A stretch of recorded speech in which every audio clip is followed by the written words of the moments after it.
I Was a Teenage Exocolonist describes itself in a single phrase. The choices you make you. Its setting is in a space colony and spends the protagonist's formative and young adult years. It is abundant with activity and engagement. I've seen plenty of games that put choice at the forefront of their advertisement, and rarely do I see it done so well. This isn't a Bioware game with options that result in one of only two possible contrasting endings, but something novel enough to boast 29 different endings. It's also not the typical text sprawl visual novel that's just as likely to burn your retinas as bore you with walls of text. Exocolonist has gameplay. It's tightly packed, hides its terrifying word count by featuring genuine variety in its choices, and it does all of this while achieving something uncommon in most video games I've played. It has Ludo Narrative Resonance, which, yes, I did have to Google before this video. And to start, the gameplay is represented by a card game.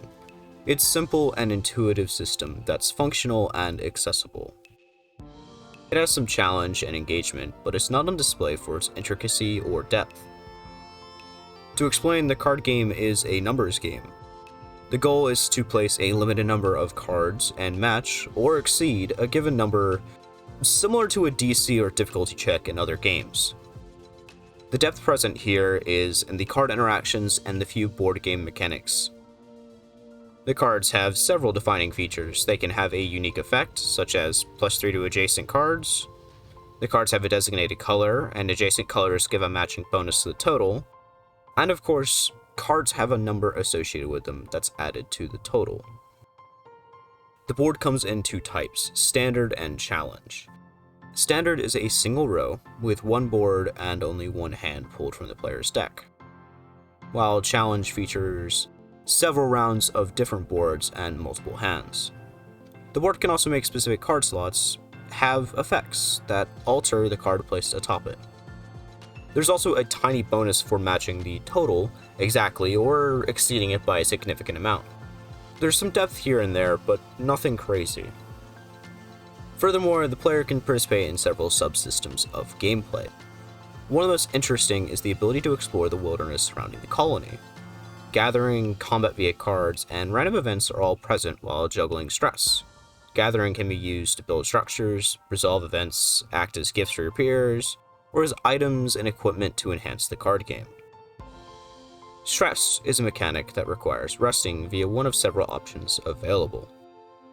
Use stress as a resource for productive activities, failing events, or pushing through a failed challenge to succeed anyway. There are also several puzzle-like dialogue interactions that require some thought and extra effort. There are several small examples, like choosing the appropriate choices to positively resolve a character's arc or even relationship. It's possible to complete a character's arc or romance a character successfully at first try, and ultimately fail later. This feels honest and realistic. It facilitates depth in the cast, which I appreciate. It all contributes to a more immersive and expansive player experience. I definitely get visual novel vibes from Exocolonist, but the many forms of gameplay subvert expectations associated with VNs. Exocolonist is intricate and significantly benefits purpose and narration because of its video game medium. Exocolonist puts focus on choice and consequence. There are many activities, events, and interactions to engage with, each with its own opportunity cost and potential for roleplay. Players can participate in various classes or activities to hone their abilities. This can range from sports or an engineering class. These attributes will unlock hidden skills, new activities, or events, and can be used to pass specific challenges. So there's a direct link between the player's decision and future opportunities. To an extent, the protagonist wields the capability to determine who is in their life and who isn't, so far as to determine who is and isn't in the community. To nail it down, sometimes choice affects the cast's lives. Player choice is, of course, one of my favorite features in a game. Control over progression, relationships, and even plot relevance is deterministic of the player's choices. It's the most crucial feature of choice in gaming to provide consequences. This is essentially represented by the endings, of which there is great variety, and again by the traditional post-ending motif. Basically, after the end, the game exposits the lives of the entire cast. How the player changed their life through interaction, or lack thereof. It's hard to grasp or explain how divergent the game really is. It isn't flexible because it doesn't bend and then bounce back into place. I'll call it divergent because the community and its journey drastically change and differ due to alternate choices. This is the preferable form of consequence in games. I want a highly divergent and diverse playthrough each and every time. Next, I want to highlight the casting community specifically. Plenty is going on alone in each individual and in what the community initially and later symbolizes. Each arc has a few themes, but there's a substantial focus on grief and survival. Despite its relaxing music and vibrant visuals, Colony is full of despair. There's a lot of adversity when it comes to living on a foreign planet, which ultimately leads to death. After death comes grief, and it's interesting seeing how prominent, consistent, and necessary it is in the story. The feeling of responsibility, the lack of control, the why, and more all come to mind. It paints a complete picture of the matter. Not everything, but plenty for discussion's sake. Several characters highlight science fiction themes, and there are a lot of questions surrounding science and its risk. Early on, there's a conflict with alien life on the planet, and the characters quickly take stands on negotiations, or all-out war with their foes. I'd also note several characters have diverse sexuality or even genders, which follows the colony's intent of being a utopia without nationality, ethnicity, or any other sense of identity. They're united only by their humanity. I'll stop there, but suffice to say, there's a lot to discuss in a story that spans years, touches so many lives, and talks about so many different types of strife. Also, to take just a moment to examine the characters themselves, they look gorgeous. They're vibrant, distinct, they grow over time. It's all lovely. The art direction in this game perfectly complements or even contrasts explicitly well with the serious narrative behind it. And as a whole, the intimacy between the player and the cast is integral to the impact of the message. It's powerful because each character is well defined by their goals, their quirks, and overall personality. You naturally establish thoughts on each of them and interact accordingly. It's hard to describe, but the player-character dynamic feels authentic. Suffice to say, I value their participation greatly.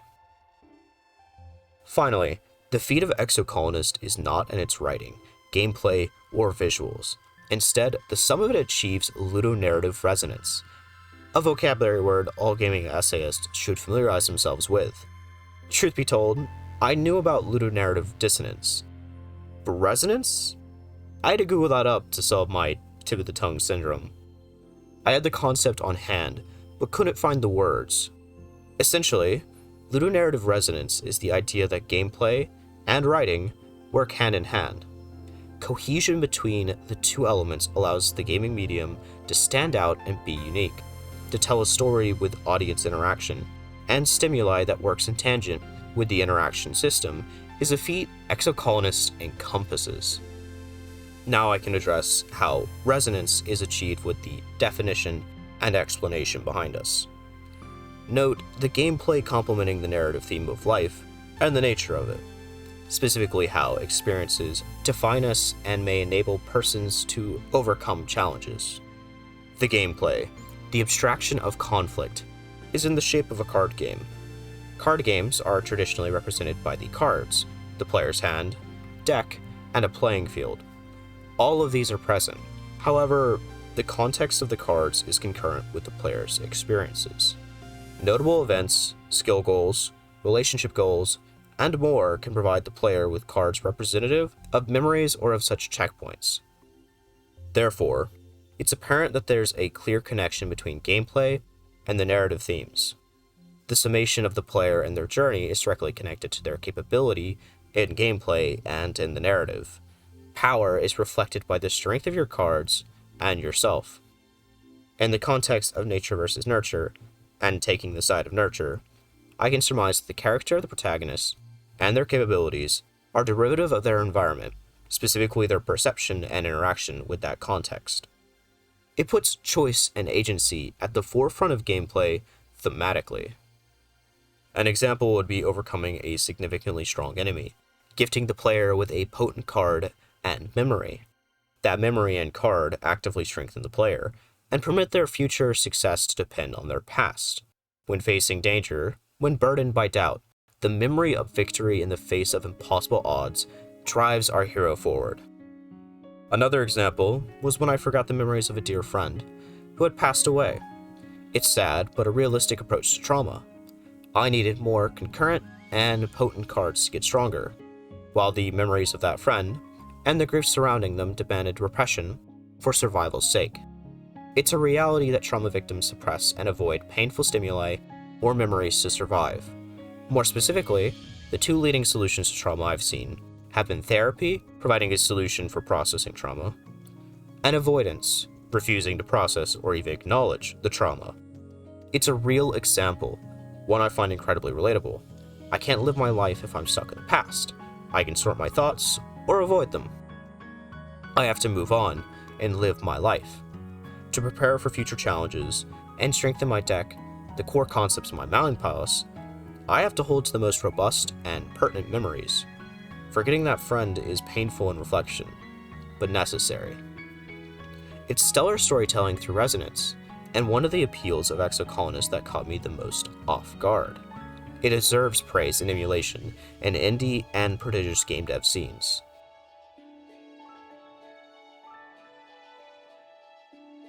Exocolonist is impressive due to its tight focus on immersion and role-playing. The cast and community, the setting, and the cyclical nature of life all tie into looping the audience into a sense of believability. Followed by an expert establishment of atmosphere, the player is given incredible agency and freedom to interact with this world throughout in-game years that handle that abstraction famously. Overall, it was an emotional, impactful, and nearly conclusive package. It left me wanting more and offered great replayability. I can't wait to see what story I weave next, or how you weave yours. Thanks for watching, y'all.